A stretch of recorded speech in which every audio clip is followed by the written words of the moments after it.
applied to UPS, FedEx, jobs in my field, and I'm trying to make a decision on whether or not I want to go back to school or not. You have to pay X amount of dollars, hours on hours of editing the content, and sometimes you don't get the results that you want, but that's how you keep going to. So not for the benefits of the riches of wealth, but because you actually love what you do. When you actually love what you do, you don't mind putting a set together, putting the necessary materials, investing in your grind, trying to become successful, because all of those things pay off in the end, bro. A lot of the times, bro, it's like I be having to question myself, do I even want this shit, bro? Like, I gotta launch a YouTube channel, a whole media corporation at some point when I really get to where I want to be, but it don't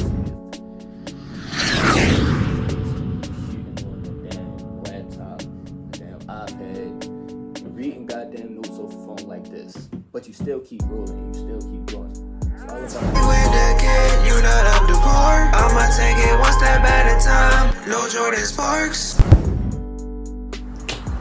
I've been going through a lot of shit, man. I ain't gonna lie. Find a job, bro. Niggas applied to Amazon, applied to UPS, FedEx, jobs in my field. And I'm trying to make a decision on whether or not I want to go back to school or not. You feel what I'm saying? And like, I'm in my senior year, bro. So by me, now it's, I want to be able to graduate on time, bro.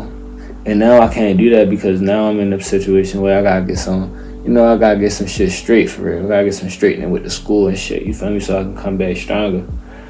But I ain't gonna lie, bro. It's like, I really feel like I've been getting tested lately. You know, whether that's for good or bad. I really feel it's for good.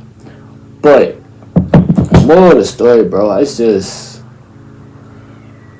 I'm learning to keep pushing on despite the circumstances of what I go through and shit like that. God's gonna give me, he won't put more on me than I can bear type shit. You feel me? Like, for a long time, for me, it felt as though, like, the world was crashing down because I'm moving at such a fast rate. I'm trying to graduate on time. I'm trying to work. I'm trying to do this podcast shit. And along the way, you can't do everything at one time, bro. Like, you be working and shit. Some people on here, they might know me from my job at school, like in the cafeteria. Like, sometimes I might have an attitude, bro, but there's so much shit that I gotta do. Like, you feel me? Like, life ain't easy for none of us, but you know, it's harder for others and shit. And I'm not saying like my life is incredibly hard, no. But what I'm saying is, like, at a certain point, I'm still human too. And sometimes I don't even like allow myself to, you know, I don't even allow myself grace, and I be trying to preach that shit on other people. But it's just now I'm learning to live in inertia. You feel me? In a way that's supposed to be provided to you, as long as you wait on the Creator to provide it for you in a way that you still work into the fuck that you want to obtain, but you also diligent in the fact that shit takes time. You feel me? Like, I feel as though in this generation, that's something we really need to learn, because as you get older and shit like that, you feel me, it's going to be challenging. But the lesson that you learn along the way, it leads you to not make those same mistakes again. You feel me? That's just my little rant right now. But got some more shit I want to tackle in this pod, you know. Alright, so welcome to episode 10 of the Let's Get Deeper podcast. I'm your host, Lloyd Nixon. Today we're going to be delving into the world of podcasting and the evolution of streaming into the concept of podcasting, the turn into streaming, and the buttons that are in the mix of keeping the generations from passing and changing the guards. There's a lot of people that's in control of people like me becoming, say, popular or noteworthy, people that you see on the Shade Room or people that you see on Worldstar. There are people in charge that pay a lot of money for these people to be in these positions. But in all phases of life, there's always a changing of the guards that some people aren't ready to let go. in some cases nowadays it's more so like, at least within the world of hip-hop, rap, entertainment, and black culture, people like DJ Academics or Charlemagne or people like Joe Budden in this podcast, they have a lot of influence on like the older crowd and some of the people that receive their music. Me personally, I receive all forms of media to make sure that I'm current on the things that I want to talk about. You know what I'm saying? And overall, it's a beautiful thing with media and how people are able to convey how they feel in a way that's suitable to them and the audience that they're trying to build. So, with that being said, today we're going to tackle the world is dramatically in the last 2 decades. So, political implications lay in the amendments set forth by the United States. The agenda-setting theories lay in the marketing these streamers obtain at the gaining of fan base. The communication issues happen when the so-called gatekeepers can't control the way you think. You see, there's a certain effect brought to the culture in the podcast and streaming stratosphere by content creators such as Casanet, Show Speed, Duke Dennis, etc. I've seen these young black men overcome unbearable odds to become some of the most highest earners in the world of entertainment through their live streams and YouTube platforms. It's hard to communicate impact to other generations as they didn't have the theological advances that we had today, such as iMovie, Adobe software, which was fairly new in the early 2010s. While they are considered pioneers, there also seemed to be a lack of acceptance by the older generation in terms of how things are supposed to work now opposed to back then. And they're having a hard time with changing the guards. So, Joe Budden is a former rapper turned podcaster and was hypercritical of Casanet. And the Grammy goes to Killer Mike. Thank you. Who the decided this mother? Utopia! Unopia. That's what you wanted to win over Killer Mike? This sent shockwave to the entertainment industry when the Grammys happened, because everybody was thinking it was going to be a year when the real one, but in this case it was more so the Academy picked who they wanted to pick type of thing, and a lot of people weren't happy with it because you had people like Travis Scott up for the award, Drake who pulled out of the competition just because, but that's another story for another day.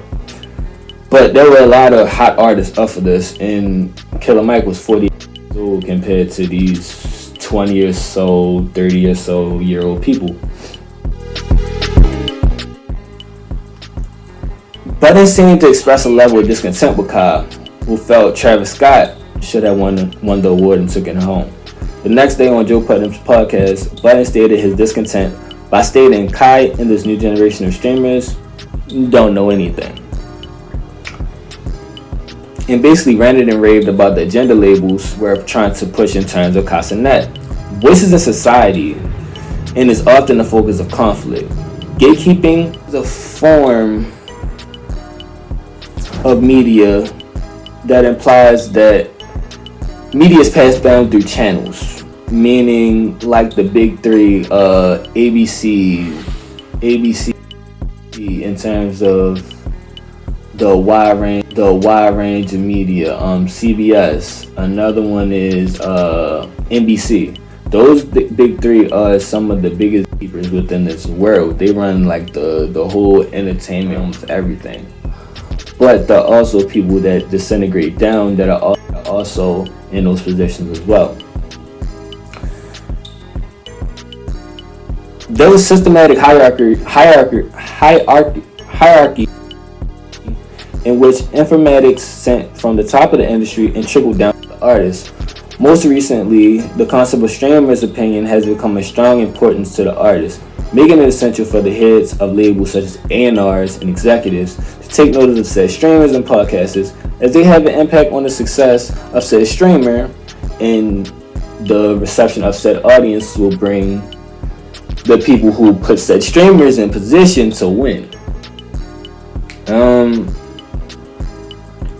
This has been like a real big thing within like the culture, bro. Like, it's it's really hard to get to a certain point within this game that we call media, bro. And shouts out to Castanet, shout out to Asho Speed, shout out to Duke Dennis, shout out to even fucking PewDiePie. It is so hard to do this media thing for free, let alone getting paid tens of millions of dollars, and you still had to come up with material. You got to find the space to set up things. You have to pay X amount of dollars, hours on hours of editing the content, and sometimes you don't get the results that you want, but that's how you keep going. So not for the benefits of the riches of wealth, but because you actually love what you do. When you actually love what you do, you don't mind putting a set together, putting the necessary materials, investing in your grind, trying to become successful, because all of those things pay off in the end, bro. A lot of the times, bro, it's like I be having to question myself, do I even want this shit, bro? Like, when I came into college a couple years ago, bro, and I was a business major at first. I switched from a business major to a mass communications major, and when I did that, I didn't realize the trajectory of how fast things would pick up for me and what I wanted to do within this field. In only 2.5 years, I done launched a YouTube channel, not a YouTube channel. Well, I done got more active with my YouTube channel. I done made a modeling page for my modeling stuff that I want to do in artistry. I done made a creation page, production page, and I'm trying to turn into a whole media corporation at some point when I really get to where I want to be. But it all starts with here in this basement, shooting on a damn laptop and a damn iPad and reading goddamn notes off a phone like this. But you still keep rolling and you still keep going. It's all about the grind, bro. And I really love this shit, bro. Like, there's times when I really question this shit, why I want to do it, bro. But I get love from the people that see my content, and it's just like, bro, why the fuck not keep going, bro? Why the fuck not? Like, what the fuck else I got to do right now? I don't got no fucking job. I'm still trying to figure that shit out. Like I said earlier, I applied to all this shit. I'm still trying to figure out where the fuck I want to go from there. But it all starts here, bro. You know? So, that being said, bro, thank you for coming to the Let's Get Deeper podcast, motherfuckers.